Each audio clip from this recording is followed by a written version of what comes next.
ওয়াক্ত মতো নামাজ, ওয়াক্ত মতো তোমার রিজিকের সন্ধান তোমাকে দিয়ে দিবে। সুবহানাল্লাহ বলেন।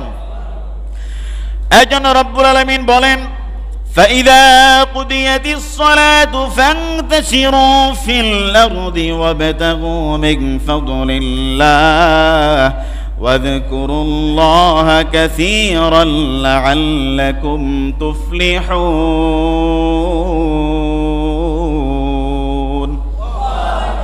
আপনি ওয়াক্ত মতো নামাজ পড়েন, আপনার রিজিকের জামিনদার একমাত্র যিনি হবেন তিনি কে? আরেকটু জোরে বলেন, তিনি কে? তাহলে আল্লাহু খায়রুর রাযিকিন, রিজিকের মালিক যিনি তিনি কে? পৃথিবীর কোন ব্যক্তি কোন রিজিকের ভান্ডার নিয়ে বসে নাই। পৃথিবীর কোন ব্যক্তিত্ব, কোন সভাপতি, কোন সেক্রেটারি, কোন ইমামের, কোন মুয়াজ্জিনের, কোন খাদেমের, কোন চাকরিজীবীর রিজিক নিয়ে ডিলারশিপ নিয়ে বসে নাই। আল্লাহু খায়রুর রাযিকিন, রিজিকের মালিক কে? আওয়াজ করে বলতে হবে, রিজিকের মালিক কে? সুতরাং যে রিজিক নিয়ে টেনশন করে সে আল্লাহকে চিনে নাই, আর যে রিজিক নিয়ে টেনশন করে না সে আল্লাহরে চিনতে পারছে। ঠিক কিনা বলেন? আল্লাহরে কেউ যদি চিনে তার রিজিকের সমস্যা নাই। নাই তো, আসলেই তো সত্য কথা। আপনি নামাজ পড়েন ঠিক মতো, দেখবেন রিজিকের রাস্তা আপনার জন্য তৈরি হয়ে গেছে। কিন্তু আপনার নামাজের খবর নাই, রিজিক আসবে তো আসবে কোথা থেকে বাজান? আসসালামু আলাইকুম ওয়া রাহমাতুল্লাহি ওয়া বারাকাতুহু। ইন্নাল হামদালিল্লাহিল আকরামিল্লাযী খালাকাল ইনসানা ওয়া কাররামাহু ওয়া 'allamaহু মিনাল বায়ানি মা লাম ইয়া'লাম। فسبحان الذي لا يحصى امتنانه باللسان ولا بالقلم. نشهد أن لا إله إلا الله وحده لا شريك له الذي أرسله بالحق بشيرا ونذيرا وداعيا إلى الله بإذنه وسراجا وقمرا منيرا. أما بعد فقد قال الله تبارك وتعالى في كلامه المجيد وفرقانه الحميد. أعوذ بالله من الشيطان الرجيم. بسم الله الرحمن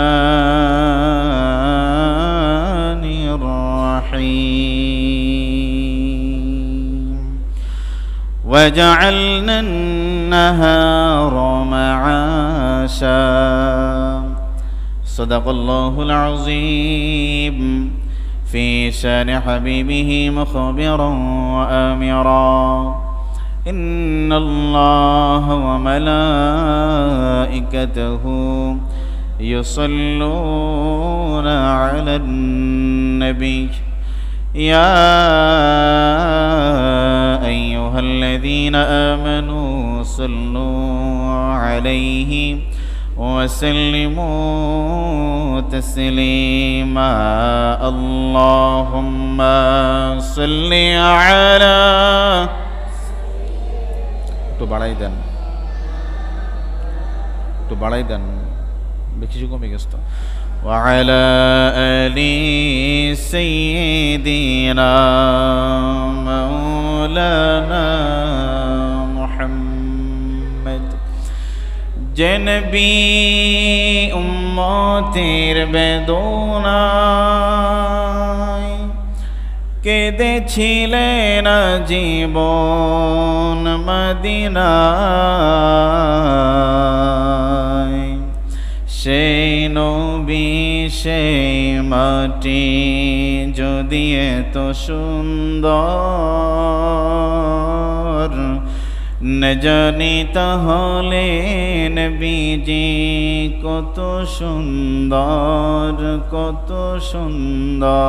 अल्लाहुम्मा सल्ली अला सय्यिदिना मौलाना मुहम्मद व अला आलि सय्यिदिना। সবাই পড়ি বালাগাল উলা বিকামালিহি কাশাফাত দুজা বিজামালিহি হাসুনাত জামিউ খিসালিহি সাল্লু আলাইহি আল্লাহুম্মা সাল্লি ওয়া সাল্লিম ওয়া বারিক আলাইহি। আলহামদুলিল্লাহ, মহান আল্লাহ রব্বুল ইজ্জতুল জালালের অসংখ্য অগণিত শুকর আদায় করছি, যিনি আমাদেরকে পবিত্র জুমার দিনে জুমার আজান শুনে মসজিদে আসার এবং বসার মতো যিনি আমাদেরকে তৌফিক দান করেছেন, সেজন্য দয়াময় রব্বুল আলামিনের শুকরগুজার বান্দার কাতারে নিজেকে শামিল করে গলা বড় করে মুসলমানের কণ্ঠে ঈমানের কণ্ঠে বলছি আলহামদুলিল্লাহ। লক্ষ কোটি দরুদ ও সালাম আল্লাহ সুবহানাহু ওয়া তাআলার সৃষ্টির প্রধান আকর্ষণ, সমস্ত নবী এবং রাসূলদের মাথার মুকুট, সাহিবুল কাউনাইন নবিয়্যুস সাকলাইন ইমামুল মুরসালিন শাফিউল মুজনবিন সাকিয় কাউসার রোজ মাহাশর মদিনাহ কাতাজদার হযরত মুহাম্মদ রাসূলুল্লাহ। সবাই পড়ে সাল্লাল্লাহু আলাইহি ওয়াসাল্লাম। সম্মানিত দিনী ভাইয়েরা, আলোচনার সূচনা লগ্নে জানতে চাচ্ছি আপনারা সবাই কেমন আছেন? আমাদেরকে ভালো রেখেছেন কে? সুস্থ শরীরে জুমার ঘর ও মসজিদ পর্যন্ত আসার মতো যিনি আমাদেরকে তৌফিক দিয়েছেন তিনি কে? সেজন্য মনিবের অবনত চিত্তে আবারও শুকরগুজার বান্দার কাতারে নিজেকে শামিল করে নিচ্ছি, বলছি আলহামদুলিল্লাহ। সম্মানিত দিনী ভাইয়েরা, আজকে আমরা আলোচনা শুনব হালাল উপার্জনের গুরুত্ব সম্পর্কে। কি সম্পর্কে বলেন তো? হালাল উপার্জনের গুরুত্ব সম্পর্কে। এ বিষয়টার গুরুত্ব আছে না নাই? আছে। কারণ এই পৃথিবীতে মানুষ ইনকাম করে, মানুষ রুজি করে, কেউ বা হালাল পন্থায়, কেউ বা হারাম পন্থায়, ঠিক না?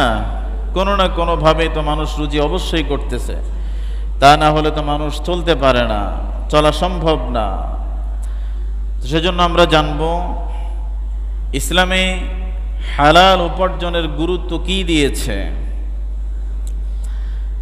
ইসলাম এমন একটি ধর্ম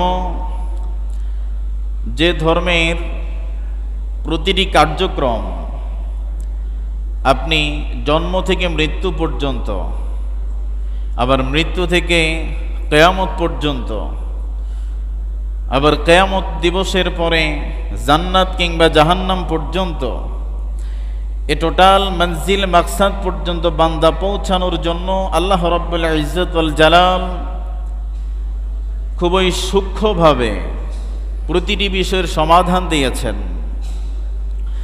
আপনি কিভাবে কার্যক্রমগুলো করবেন, কিভাবে সেই কার্যক্রম এর মাধ্যমে আপনি সফলতা অর্জন করবেন, এ টোটাল বিষয় আল্লাহ রাব্বুল আলামিন আমাদেরকে তার হাবিব রাসূল করিম সাল্লাল্লাহু আলাইহি ওয়াসাল্লামের মাধ্যমে আমাদেরকে part to part by the way আল্লাহ তাআলা আমাদেরকে জানিয়ে দিয়েছেন। জোরে বলেন সুবহানাল্লাহ।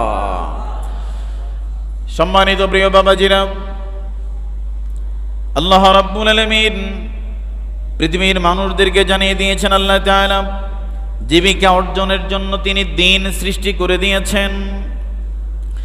আল্লাহ তাআলা পৃথিবীর জমিনে মানুষদেরকে চলার জন্য দিন দিয়েছেন, রাত্র দিয়েছেন।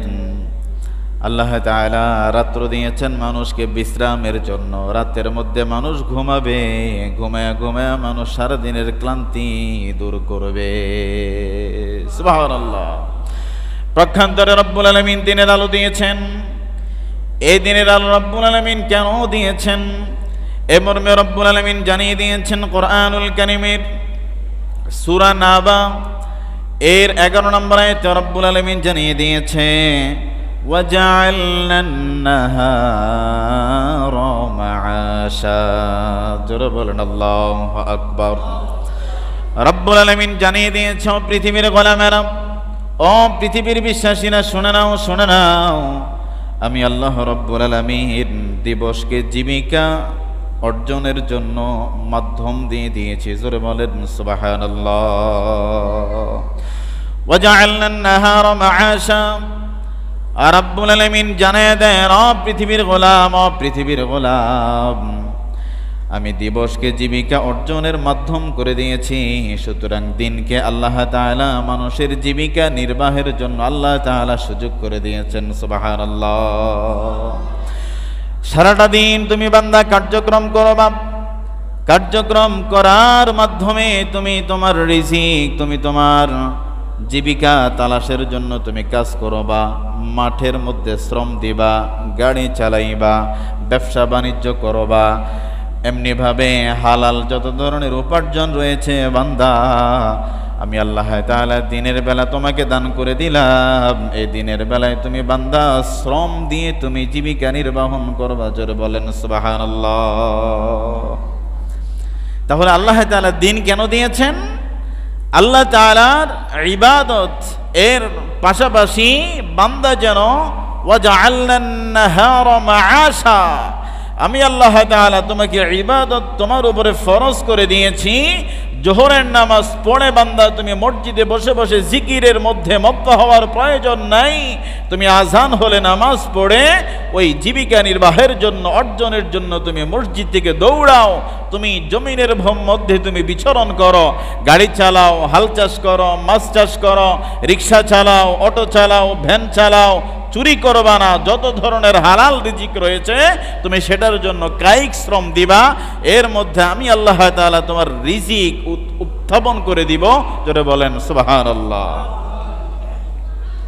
তাহলে আল্লাহ তাআলা দিন মানুষের জন্য তৈরি করেছেন জীবিকা নির্বাহের জন্য। বলেন কিসের জন্য?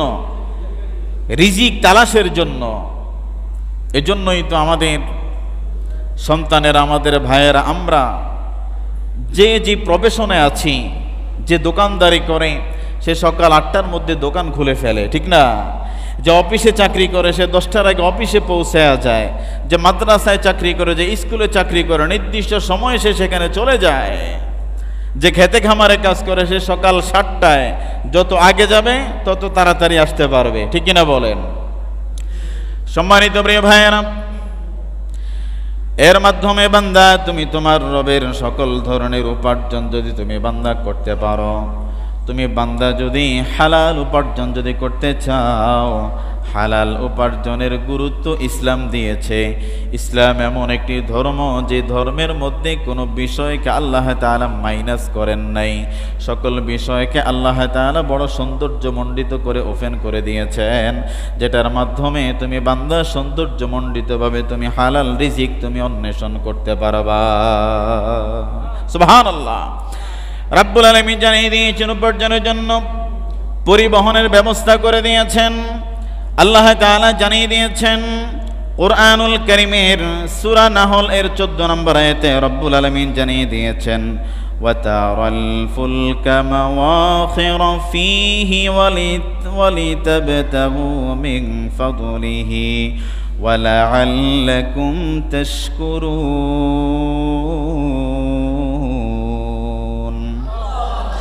রব্বুল আলামিন জানিয়ে দিয়েছেন, রব্বুল আলামিন মানুষের জীবিকা নির্বাহনের জন্য, উপার্জনের জন্য আল্লাহ তাআলা পরিবহনের ব্যবস্থা করে দিয়েছেন। এই পরিবহন রব্বুল আলামিন কিভাবে ব্যবস্থা করেছেন? তোমরা দেখতে পাও যে সমুদ্রের বুক ছিঁড়ে নৌযান চলাচল করে। সুবহানাল্লাহ বলেন।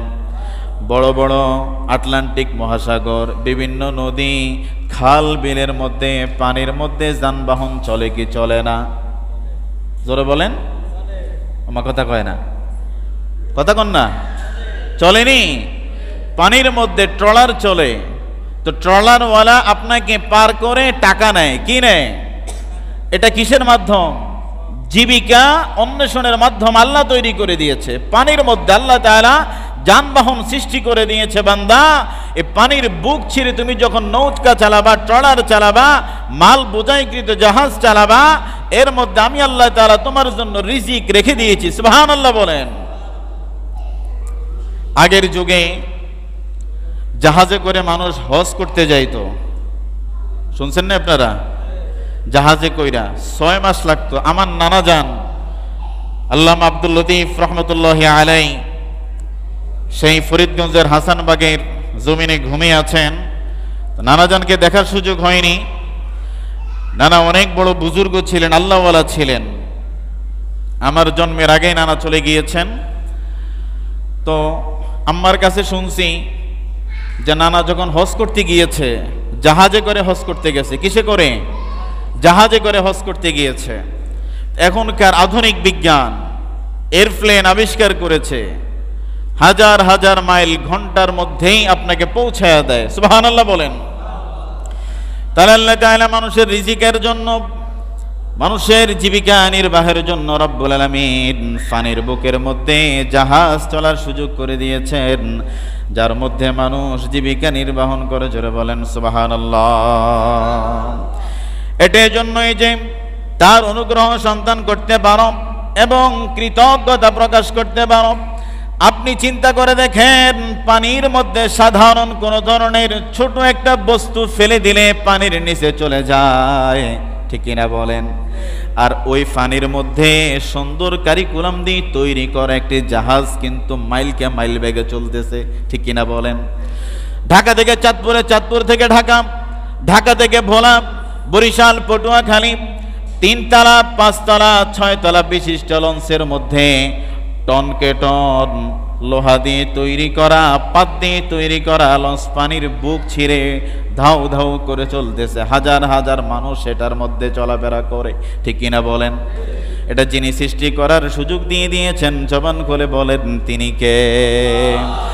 এজন্য রব্বুল আলামিন জানিয়ে দিয়েছেন, পৃথিবীর গোলামেরা, পৃথিবীর গোলাম, ভালো করে বুঝে নাও, যাতে করে তোমরা অনুগ্রহ সন্ধান করতে পারো। তোমার রব তোমার রিজিকের রাস্তা প্রশস্ত করে দিয়েছেন। তোমার রব তোমাকে রিজিক তালাশের জন্য সকল রাস্তাগুলো উন্মুক্ত করে দিয়েছে। তুমি ঘর থেকে বের হও, বের হয়ে দেখবা তোমার ইনকামের রাস্তা খোলা। তোমাকে আল্লাহ তাআলা যে বিবেক দিয়েছেন, যে আকল দিয়েছেন, যে বুদ্ধি দিয়েছেন, একটু মেকানিজম করে সৌন্দর্য মণ্ডিতভাবে যদি বান্দা খাটাইতে পারো, শ্রম দিতে পারো, আমি আল্লাহ তাআলা তোমার জন্য অপুরন্ত নিয়ামত অর্থাৎ রিজিকের ব্যবস্থা করে দিলাম। সুবহানাল্লাহ বলেন।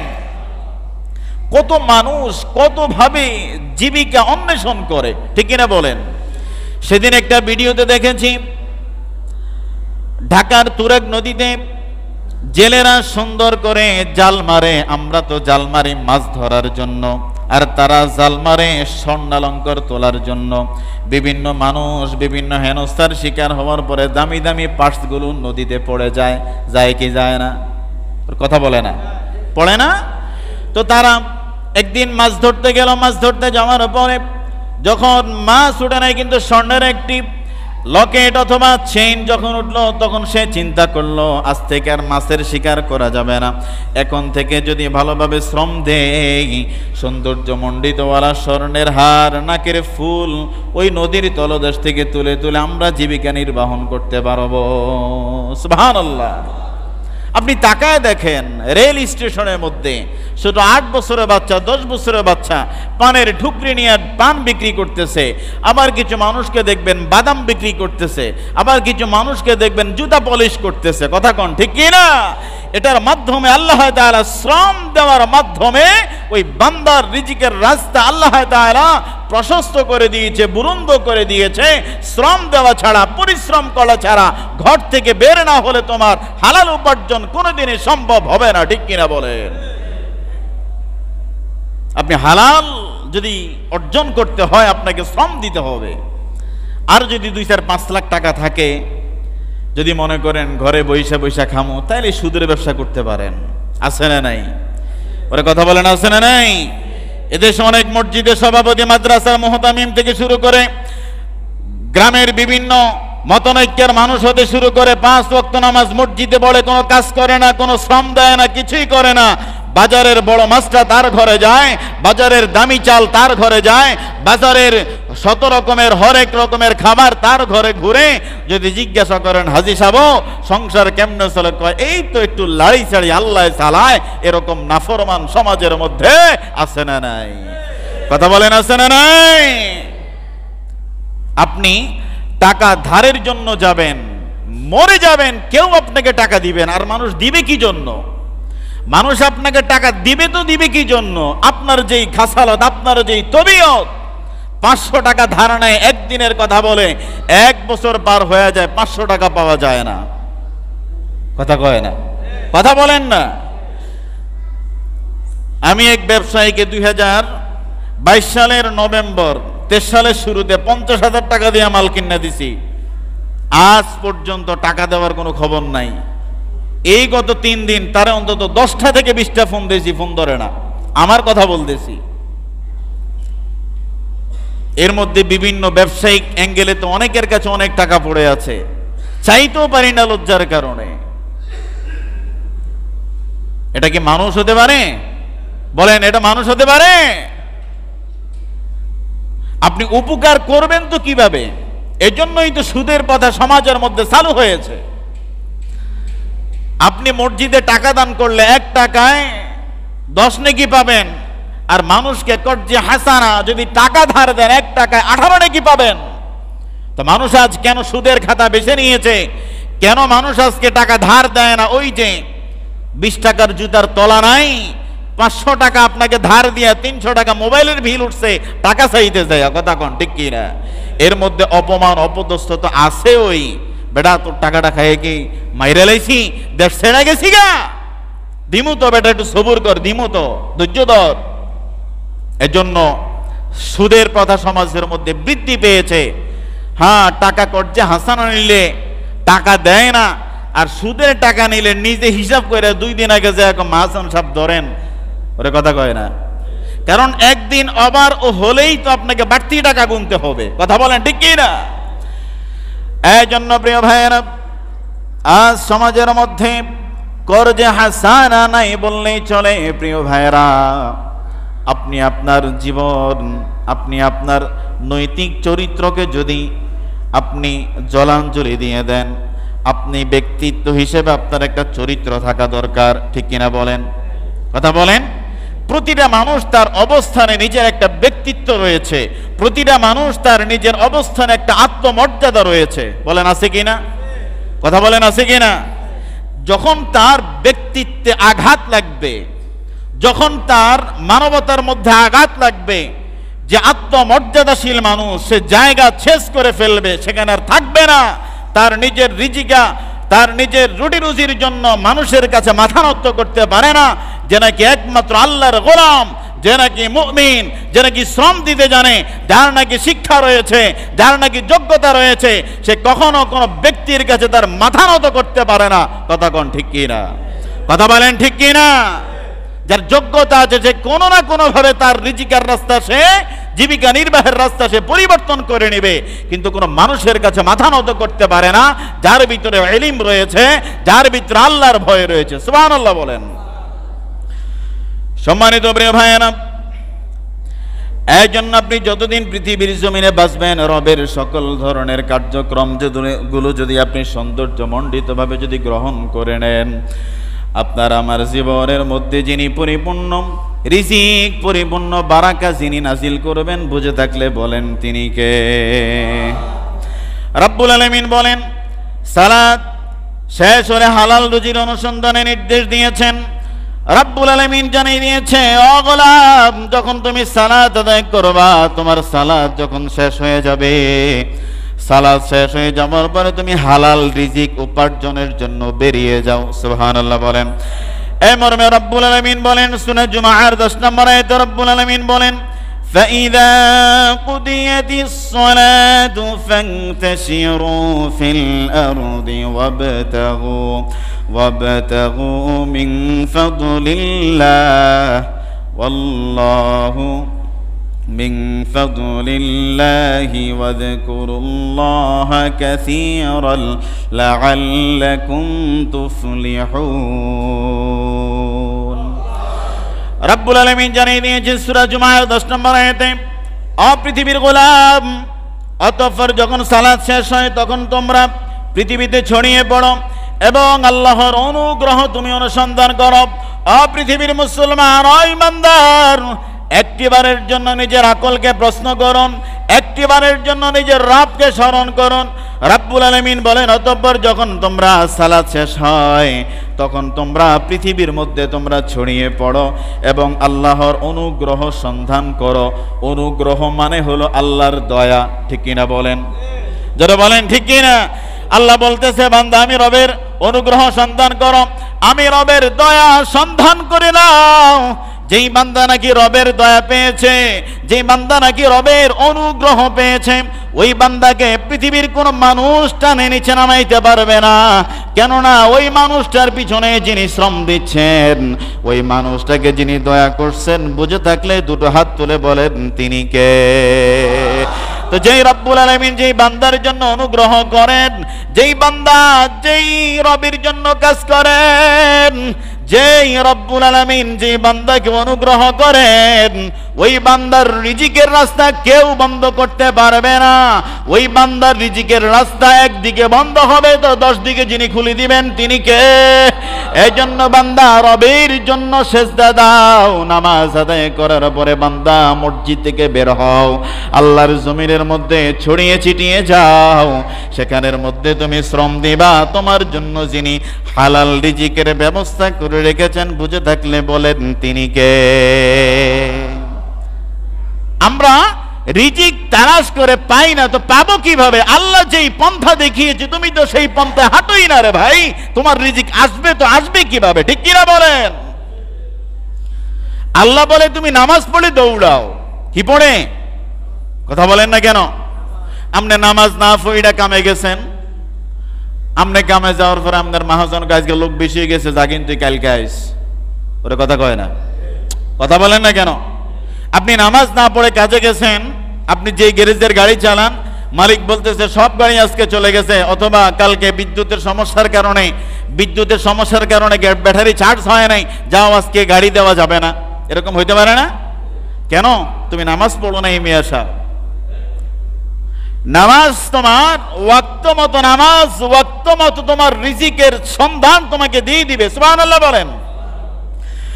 এই জন্য রব্বুল আলামিন বলেন فَإِذَا قُضِيَتِ الصَّلَاةُ فَانتَشِرُوا فِي الْأَرْضِ وَابْتَغُوا مِنْ فَضْلِ اللَّهِ وَاذْكُرُوا اللَّهَ كَثِيرًا لَعَلَّكُمْ تُفْلِحُونَ।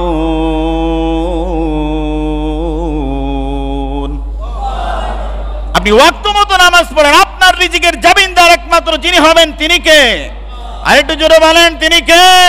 তাহলে আল্লাহু খায়রুর রাযিকিন, রিজিকের মালিক যিনি তিনি কে? পৃথিবীর কোন ব্যক্তি কোন রিজিকের ভান্ডার নিয়ে বসে নাই। পৃথিবীর কোন ব্যক্তিত্ব, কোন সভাপতি, কোন সেক্রেটারি, কোন ইমামের, কোন মুয়াজ্জিনের, কোন খাদেমের, কোন চাকরিজীবীর রিজিক নিয়ে ডিলারশিপ নিয়ে বসে নাই। আল্লাহু খায়রুর রাযিকিন, রিজিকের মালিক কে? আওয়াজ করে বলতে হবে রিজিকের মালিক কে? সুতরাং যে রিজিক নিয়ে টেনশন করে সে আল্লাহকে চিনে নাই, আর যে রিজিক নিয়ে টেনশন করে না সে আল্লাহরে চিনতে পারছে, ঠিক কিনা বলেন? আল্লাহরে কেউ যদি চিনে তার রিজিকের সমস্যা নাই, নাই তো, আসলেই তো সত্য কথা। আপনি নামাজ পড়েন ঠিক মতো, দেখবেন রিজিকের রাস্তা আপনার জন্য তৈরি হয়ে গেছে। কিন্তু আপনার নামাজের খবর নাই, রিজিক আসবে তো আসবে কোথা থেকে বাজান? এই জন্য রব্বুল আলামিন জানিয়ে দিয়েছে পৃথিবীর ভাইয়েরা, ভালো করে বুঝে নেন, ভালো করে বুঝে নেন। তোমরা আল্লাহর অনুগ্রহ অনুসন্ধান করো, আর তোমরা আল্লাহকে অধিক হারে স্মরণ করো। সুবহানাল্লাহ বলেন। প্রথম কথা হলো তোমরা নামাজ পড়ে জমিনে ছড়িয়ে যাও। তারপরে বলা হলো তোমরা আল্লাহকে অনুগ্রহ করো, আল্লাহর অনুগ্রহ সন্ধান করো। তারপরে বলা হলো তোমরা অধিক হারে আল্লাহকে স্মরণ করো। সুবহানাল্লাহ বলেন। আপনি যে আল্লাহকে স্মরণ করবেন, আল্লাহ তাআলা কি আপনাকে স্মরণ করবে না? কথা কয় না, কথা বলেন, করবে কি না?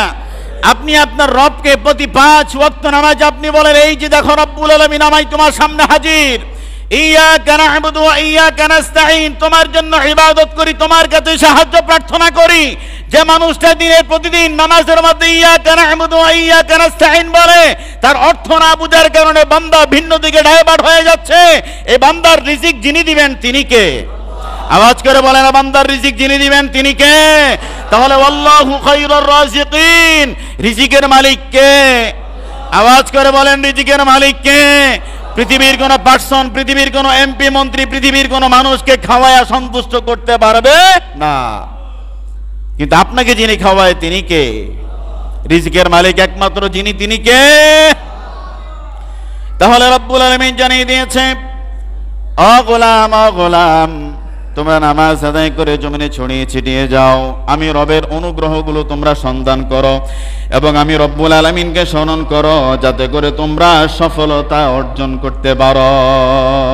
সুবহানাল্লাহ। তাহলে এই আয়াতের দৃষ্টিকোণ থেকে যদি বলি 4টা পার্ট। প্রথম পার্ট নামাজ পড়ে জমিনে ছড়িয়ে ছিটিয়ে যাও। 2 নাম্বার পার্ট আল্লাহ তাআলার অনুগ্রহ অনুসন্ধান করো। 3 নাম্বার রবকে অধিক পরিমাণে স্মরণ করো। 4 নাম্বারে তোমার জীবনে আসবে সফলতা। 4 নাম্বার তোমার জীবনে কোনো দুঃখ থাকতে পারে না, ভারাক্রান্ত মন হতে পারে না। এই 3টা কাজ যে এট এ টাইমই করবে, ওই বান্দার জীবনে যিনি সফলতা দিবেন, বিজয় দান করবেন, উচ্চাঙ্গে পৌঁছে দিবেন, আওয়াজ করে বলেন তিনি কে? জোরে বলেন মুসলমান, তিনি কে?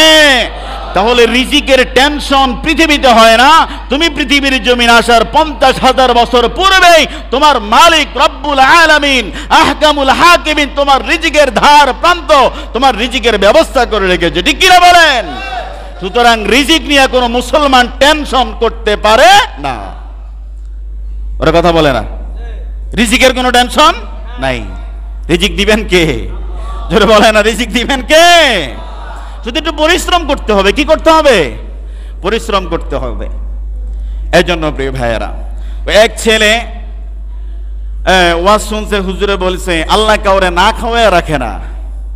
তো ফুলার মনে টেনশন, আমি যদি না খাওয়াই আল্লাহ আমারে কেমনে খাওয়াই? আজকে আমি টেস্ট কইরাম। কি করব?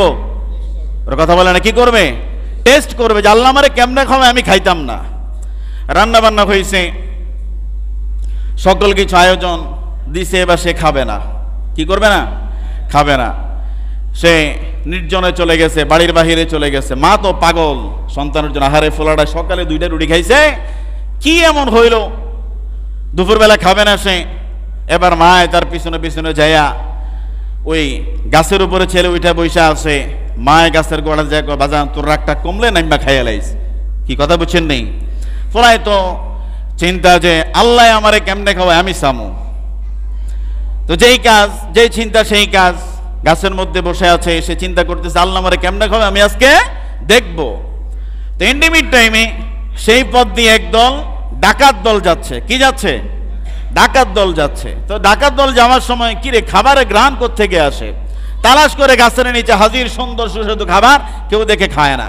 তো ডাকাতরা চিন্তা করতেছে আমরা যে ডাকাতি করি হয়তো কেউ বুঝতে পারছে আমরা এই পথ দিয়ে যাব, তো বিষ মিশ্রিত খাবার এখানে রেখে দিয়েছে, আমরা যেন খেয়ে মরে যাই। তো ডাকাত চারোর দিকে তাকায়, কিরে কেউ জানায় ঘটনা কি, খাবার কোত্থেকে আসলো? প্রতিটা দলের মধ্যে 2-1 লোক সালাক টাইপের আছে না, একজন একটু সালাকি করে গাছের দিকে তাকায়, ওই দেখছেন নি মহাজন সাহেব। ওরা কথা কয় না, কথা বলেন না। দেখছেন নি লিডার, ওই যে হেবেড়ায় খানার মধ্যে বিষ দিয়া বইয়া রয়েছে, আমরা খাইলে হেবেড়ায় আমাকে সবকিছু লইয়া যাইত। এই নাম, ওর কথা কয় না, তাড়াতাড়ি নাম। নাম চোখ, স্যার আমারে মাফ করেন। না মাফটা পর আগেডি খা। না আমি নিয়ত করছি আজকে খাইতাম না। না নিশ্চয়ই তুই খাবারে বিষ দিস, তাহলে কেন খাবি না? তুই তাড়াতাড়ি খা। তো খাওয়ার পরে সে রবের শুকরিয়া আদায় করে, আল্লাহ তুমি যে মানুষকে খাওয়াও, এভাবেও তো তুমি খাওয়াও। সুবহানাল্লাহ বলেন। এই জন্য প্রিয় ভাইয়েরা, আপনি যদি আল্লাহর জন্য হয়ে যান, কার জন্য? প্রত্যেকটা জবান থেকে আওয়াজ ছাড়ছি, কার জন্য? আপনি যদি আল্লাহর জন্য হয়ে যান, আল্লাহ আপনার জন্য হয়ে যাবে। সুবহানাল্লাহ বলেন। এই জন্য প্রিয় ভাইয়েরা, আল্লাহ যেভাবে আপনাকে চালাতে চায়, আল্লাহ যেভাবে আপনাকে চলার জন্য বলেছে, আপনি ঠিক সেভাবেই চলেন। তাহলে দেখবেন আপনার রিজিকের মধ্যে কোনো ধরনের ঝামেলা হবে না, আপনার রিজিকের মধ্যে কোনো ধরনের কমতি হবে না। আপনার রিজিক যদি পৃথিবীর কোনো মানুষ বন্টন করত, কি কথা বুঝেন? পৃথিবীর কোনো ব্যক্তিত্ব যদি আপনার রিজিকটা বন্টন করত, তাহলে হয়তো সে আপনাকে আপনার মন মতো কিছুই দিতে পারত না। কি কথা বলেন?